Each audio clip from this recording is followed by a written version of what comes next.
What up, Schmoedown rockers? So, I have a new phone, but you're wondering, why isn't it? Well, it's a bitch in terms of memory, and apparently Galaxies started going downhill, I guess, and, because I had a plan. You're going to see the thumbnail that I had for yesterday, when I was doing this recording, yesterday being a Monday, and this one's a Tuesday, blah, blah, blah, blah, blah. You know I like being real with you guys. But yeah. I had a whole thing I wanted to do. I was going to have my shirt thing. It was because, hell, I even was going to leave off from where I left off on the last one, and I was going to, like, vacuum around the area and clean up my mess. Like, I was going to do that for a cold opening. But it's too late now. So, you know, it's not that I don't come up with better ideas here, but for right now,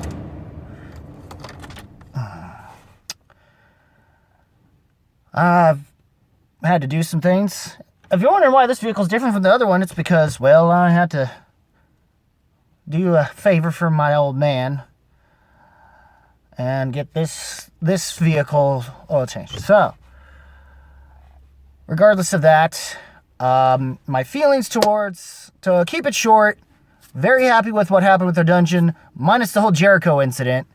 Even though him picking Jericho wasn't a terrible thing, it made sense mostly from him since he is has a bit of a background in wrestling when, you used to be buddies with the Road Warriors. So, and, kind of, or at least when Kaiser's old man used to work with the guys that wound up becoming the Road Warriors, as well as the great Bobby, the manager of the Bobby the Brain Heenan. I think I got his last name right. But, and then Sam did fine. I mean, all the free agencies, at least I was happy for Sam and then, but then he kind of made some weird choices, except for, like, White and Ben. Thank you. Give me more reason to like you on that one. So, but even though I do feel bad that Woodburn didn't even get put in the draft, because I wound up having to have a discussion with him, and it turns out that is, I'm gonna miss having him in the Schmoedown and with his massive support. Though I'm hoping to get to see him in the Nerds and Suits stuff streams. I don't know. I'm baffling about some other BS. But there needs to be some justice for C-Dub. He was good to me. It seems he's stepping back. And it just bums me because I didn't want this to happen after I just had this massive high of what happened at the end of the pay-per-view for the Schmoedown. Also, it was a little too, I felt like I went to the cookout not realizing I wasn't invited. Is what it felt like with that exhibition match on the Skybound thing an hour prior to the pay-per-view. So, yeah. And we're treating it like sports, so I'm able to upload this, which, you know what? In a way, I'm actually grateful because I don't got to fight a bunch of bullshit with trying to upload. Luckily. Which is why I'm going to try to upload this sooner. Regardless, as far as what we were talking about, we were talking mostly besides draft, besides free agency, which was great. Also, the way the whole Smash speech was great, and then the way Flair and Faust would come in, ironically, the way that he did, given he won Entrance of the Year, and then Collins winds up winning Singles Player of the Year, but in terms of overall Player of the Year, it was Snyder. And I think a lot of people, and I think in a way you could say he deserved it because at least we're looking at overall, it also includes multiple things, not just singles or teams. So it just makes sense. And it just seemed to make sense in the overall sense because teams-wise, didn't exactly go over well for Collins, or even Dan Murrell for that matter. So it makes sense for Snyder in his case to be more overall player of the year because he at least had to go to the finals to make it as a finalist and even a finalist in all tournaments. So he's already put himself high up there. And also, But regardless of those things, that's most of my highlights of what I enjoyed. I also wanted to show off the shirt and everything that you're going to see the thumbnail of. Hopefully, if I can upload that too, separately from what's on the phone, I guess. But yeah. Holy crap.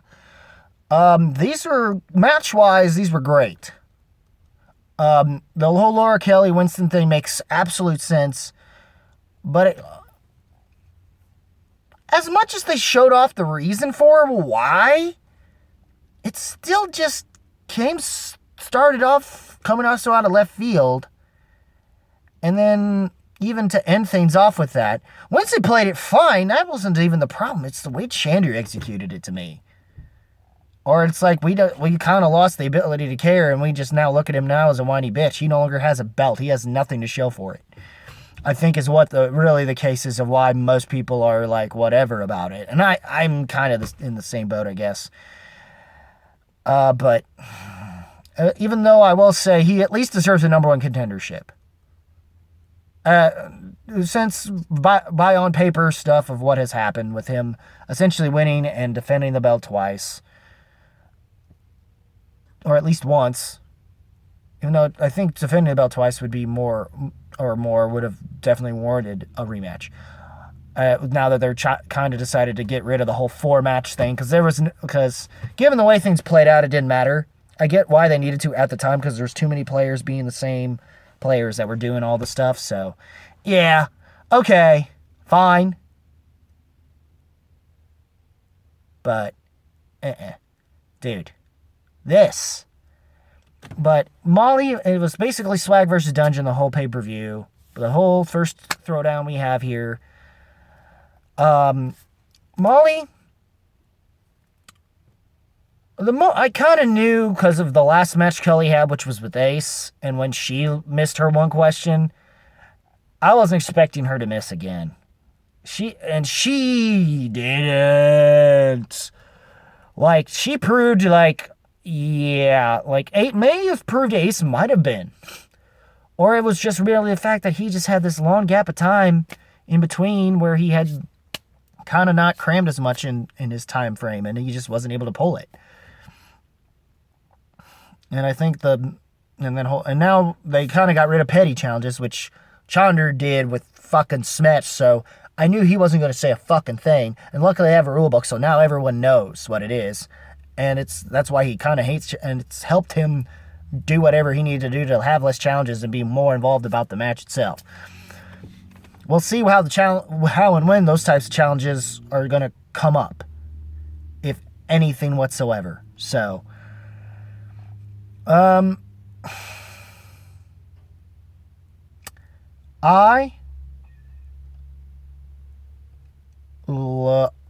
just... And Molly missed apparently 2 questions in round 1 and her 5-pointer. And that's all she missed throughout this entire match. And clearly it still wasn't enough because Laura played that good. Played perfect. Had to play You have to play and it seems Laura, at least from that standard, Laura knows what she needs to do. And it's a matter of whether or not if she'll be able to pull it off again. Again, what she did here with Molly against her husband, and still long time, almost 3 years at this point. Current champ, 3 to 4 years at this point, maybe 5. I've lost count at this point. How many years, or how many defenses at this point? No one's beat Damon, and the only one a lot of people are hoping would do it was more than unless Demolanta can pull it off, what he needs to do to beat him. Then maybe there's a shot. Then maybe, which there's a chance, but even though by that point, it's going to be tough to see it happen because if somehow Demolanta pulls the impossible and beats him, okay. But if not, I'm trying to remember which faction he wound up in. But anyways, regardless of that, it was a finals match. It was a fun match. Apparently, the round 1s were apparently, I don't think anybody got a perfect round. I might have missed something on that, but with the round one. But Chandra somehow wound up ahead, deferred. First time we heard this category of swashbuckling adventures, which would apparently include the likes of an Indiana Jones or the Pirates of the Caribbean or some essence of that kind of that style, I guess, of the more of that particular style of matchups. But yeah, Molly played great, and it just goes to show that whoever she faces in tournaments is done. I don't know if Witt will step up too, but he played good, just not as well as he had against Sullivan at the time at last year's thing, which sucked having him now have 0-2, and he needs the wins probably way more than Molly at this point. And I think now she's 1-2 now, given the circumstances, because now Molly's 1-2. Laura Kelly's maybe 2-2 now, and could potentially be 3-2 if she winds up facing Damon. Most people are still thinking it's going to be Damon, but Dimalanta could surprise us. But anyways, I don't think they're doing triple threat. I don't think that they need to. I feel like it's just better off they just have it be a straight singles match of one-on-one. And just wait and then whoever wins will have to defend against Kelly. Well, attempt to defend it against Kelly. Though I understand if most people still think it's going to be Damon at this point. But that all depends on how Dimalanta plays, if he's able to pull it perfect. Because now his wife is starting to get into the mix, Nikki. I'm trying to think of who she was drafted to. But regardless of that, it was amazing. But regardless of what happened with that,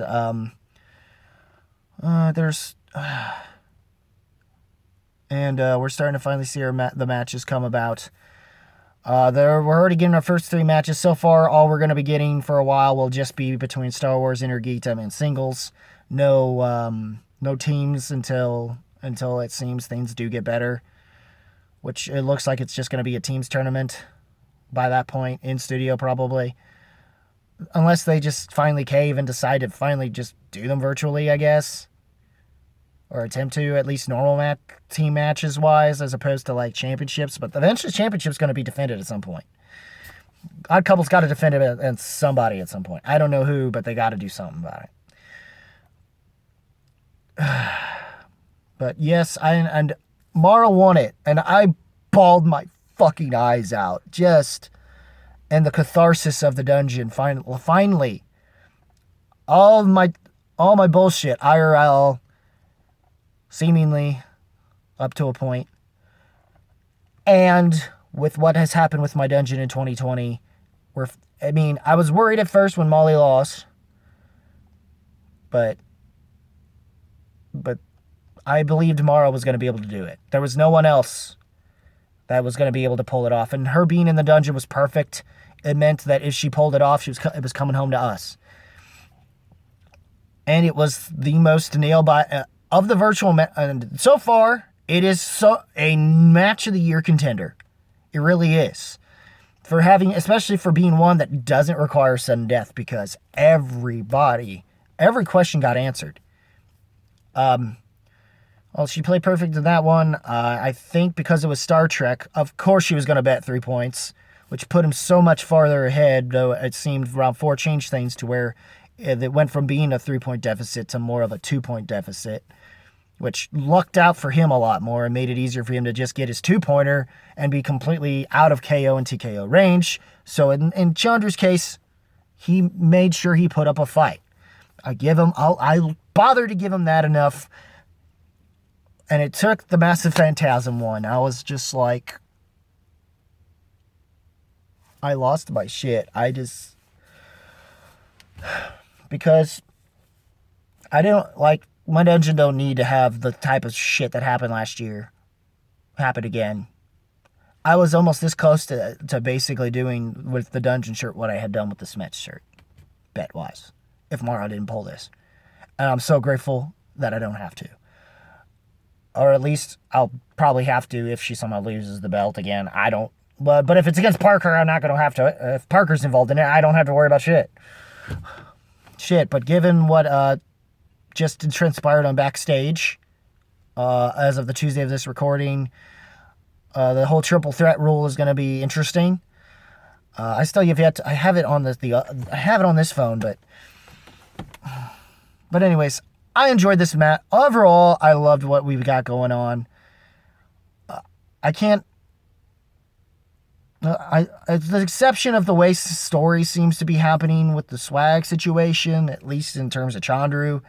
I'd get it more if it was Ace, and it would make more sense by that point. It'll make more sense by the time it happens with Ace. It's just this Chandru just felt out of nowhere. Or in the worst possible way. And I think it was also the fact that Chandru's not really a professional actor that I know of, so he doesn't have the credentials.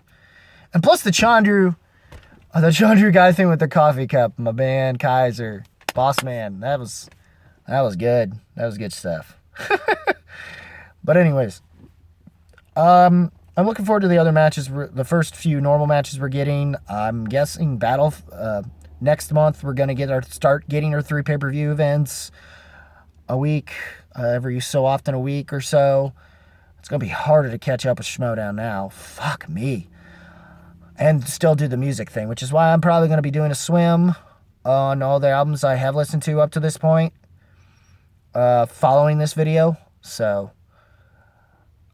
But yeah, I hope, and I apologize to everyone in the Dungeon fan page who was unable to hear me and actually made what could have been an awesome little Dungeon half-ass Schmoedown Rocks Dungeon Master Corner thing. I wished it would have turned out better than it did.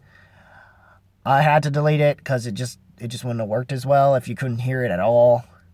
And I wish I would have just knew to turn off my one thing, and maybe you would have heard it. And this thing. And I'm keeping that in. But anyways, what did you guys think of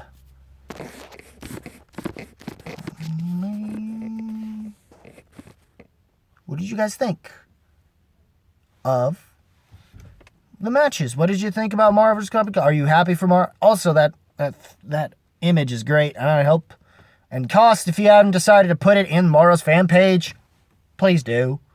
I'd love to see it there as the cover photo. Thanks to Brian Ward. Proud to call him kind of a local homie. I don't know if we've never met. It's gonna be hard to do that with COVID still going around, but yeah, I'm just fucking excited for the Dungeon. As you will probably see in the thumbnail, yes. Then happy to be a Dungeon, and we're doing pretty well now in the Dungeon, so, or at least certain posts. My usual stuff doesn't always get traction, but that's fine. I just want to stay talking about something in theme, like hamburgers. But anyways, and we'll see how this FCL goes. I don't know if I'll talk about it as much since given way Schmoedown's been, but I might reference some things here and there if I have to, if it ends up involving Schmoedown in the future. But yeah, what did you guys think of the matches between Mara and what did you guys think of Mara and Chandru, or Chandru guy? Yeah, you wish you were a guy sometimes, and I would rather see him finally have a number one contendership and go up against Kalinowski. But if Christian's not allowing that to happen, it sounds stupid to me. Then you may as well just put him against Chance again, and it's not going to be as much fun because it'll just be the same it'll probably come off the same result unless somehow Chance finally pulls something out of his ass like he did against Parker. just fucking frustrates me. But at least if he would have won, I wouldn't have felt so bad, because at least it's someone who beat someone in my dungeon that should have won anyway. And plus, he was fan league, so it's okay. Ish. But, anyways, regardless of my usual rants that I always take too long on, what did you think? Comment below, let me know. Link in the description, Facebook page. Apparently I'm on stereo. I have yet to do anything on stereo, but if I can find a link of some kind for this, I'm definitely putting it in the description below. I mean, the Facebook page is there. I might decide to start putting a link to Dungeon page. Link also for Smash Cancer Fund. Hopefully it's still going. That Paul Preston put out. Hopefully it's still going. The GoFundMe page, I think. But anyways, and hopefully Smash will come back. I can't wait to finally see when he will finally his grudge match between either Mike and or Chance, and then eventually an official match between him and Morrow would be nice eventually when that happens. But and hopefully we can keep it in the dungeon, and Harloff doesn't have his way and try to put him in somewhere else. If so, at least give him a birthday buddy in the Usual Suspects, and maybe he can do something to make Usual Suspects a better faction than what they've been lately, it seems. Unless somehow he pulls some surprise shit in a similar way that what happened with Koi. And I'm expecting Koi to probably pull it off again, too. But anyways, I don't expect them to be dead last, but it's looking like Swag's gonna wind up there if things go the way that I think they're gonna go, unless the Star Wars thing goes over well with Laura Kelly and hopefully with Ace too. But anyways, that's also about it. Yeah, I think that's about it. Also, like that like button. Please hit that subscribe button. And click the notification bell so you see all them. And as always, guys, keep it random, keep it real, keep it rocking. If you smell what the movie trivia Schmoedown rocks. Some entertainment. And so on and so forth. Is cooking. We Schmoedowns. Dig it.